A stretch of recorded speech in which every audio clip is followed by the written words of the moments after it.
Olá, aluno! Seja bem-vindo à primeira aula do último módulo do curso de Assistente em Logística. Nesta aula, vamos abordar um tema fundamental para o entendimento do transporte de mercadorias e sua eficiência dentro da cadeia logística, os modais de transporte. Já pararam para pensar em como os produtos que consumimos diariamente chegam até nós? Desde um simples item comprado online até grandes cargas de matéria-prima destinadas às indústrias, tudo passa por um processo logístico cuidadosamente planejado. E é aqui que entram os modais de transporte. Cada modal tem características específicas que impactam diretamente os custos, a velocidade, a segurança e a viabilidade do transporte.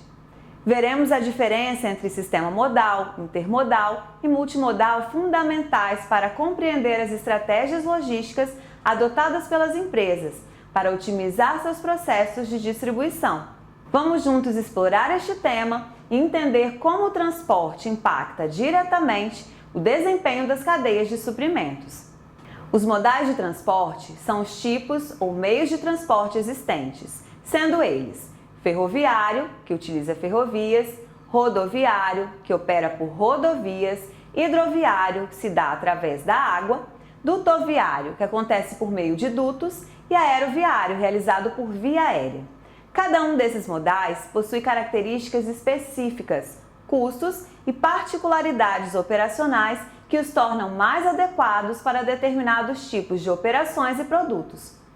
Todas as modalidades apresentam vantagens e desvantagens, sendo essencial analisar a melhor opção de acordo com os fatores como custo, características de serviço, rotas possíveis, capacidade de transporte, versatilidade, segurança e rapidez. Segundo Araújo, os transportes são classificados conforme modalidade em 3 grandes categorias. A modalidade terrestre abrange os transportes rodoviário, ferroviário e dutoviário. O transporte aquaviário compreende as operações marítimas, fluviais e lacustres. Já o transporte aéreo envolve deslocamentos por aeronaves. Além disso, os transportes podem ser classificados quanto à sua forma de operação.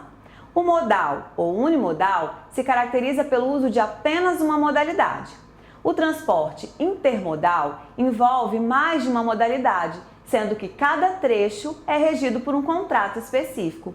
Já o transporte multimodal também envolve mais de um modal, porém é regido por um único contrato, sendo gerenciado por um operador de transporte multimodal, OTM.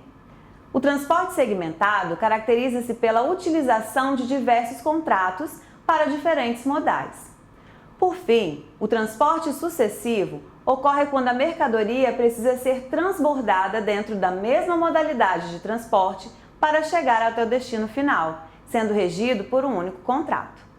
A multimodalidade e a intermodalidade são operações que utilizam mais de um modal de transporte para levar uma mercadoria do ponto de origem até o destino final.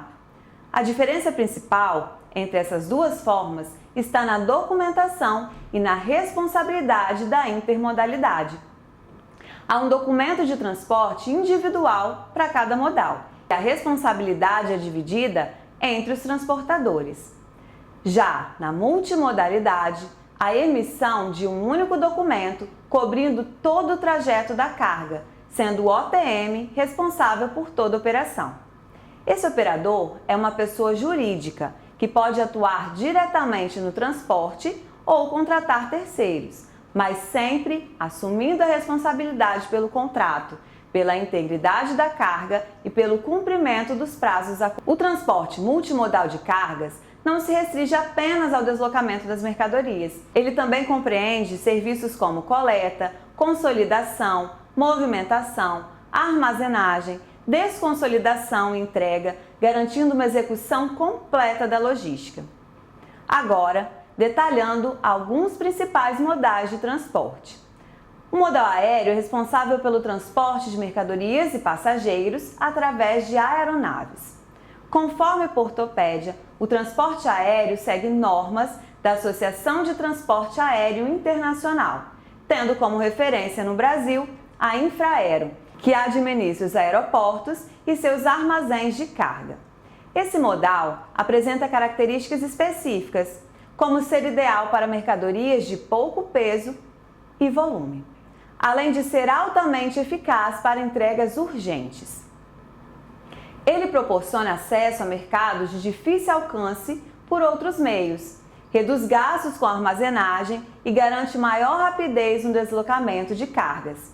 Outra vantagem é a facilidade e segurança no transporte de pequenos volumes, bem como a diminuição dos custos com embalagens. No entanto, o modal aéreo apresenta restrições, como sua limitação quanto ao volume e peso das cargas, altos custos de frete, inviabilizando cargas de baixo valor agregado, e a necessidade de integração com outros modais para alcançar o destino final da mercadoria.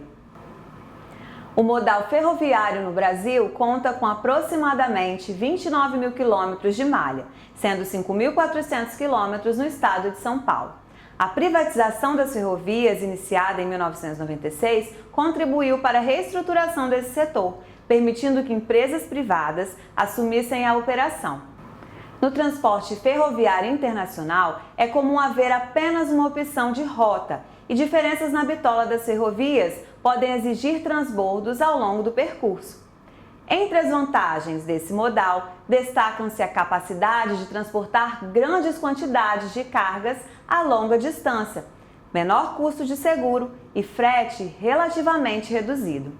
Entretanto, há desvantagens, como a necessidade de integração com outros modais, custos e riscos no manuseio das cargas durante transbordos, maior risco de roubos, limitação de trajetos e diferença de bitola entre ferrovias, o que exige mais planejamento e infraestrutura. O modal marítimo é um dos mais utilizados no comércio internacional, sendo classificado em transporte de longo curso, que envolve navegação internacional e cabotagem, que se refere ao transporte dentro do território nacional. De acordo com Ballow, esse modal possibilita o envio de grandes volumes de carga, seja em navios convencionais, porta-containers ou especializados. Ele se destaca pela alta capacidade de carga e pelo menor custo de transporte em comparação a outros modais. Contudo, apresenta desafios, como a necessidade de transbordo nos portos, maior exigência de embalagens, distância dos centros de produção e frequentes congestionamentos nos portos. O transporte aquaviário também inclui o modal fluvial, que ocorre em rios e se caracteriza pela interligação do interior do país. Ele pode transportar diversos tipos de carga, desde que as condições da via navegável permitam. Já o transporte lacustre é realizado em lagos, sendo uma modalidade restrita devido à limitação de lagos navegáveis, mas ainda assim utilizada para conectar cidades e países próximos. Cada modal de transporte possui características específicas que influenciam sua escolha de acordo com as necessidades logísticas. O estudo e a correta aplicação desses modais podem gerar redução de custos, eficiência operacional e maior competitividade no mercado. Chegamos ao final da nossa aula. Leia sua apostila para se aprofundar ainda mais em cada modal de transporte e lembre-se que entender os modais de transporte é essencial para quem deseja atuar na área de logística e administração. Até a próxima!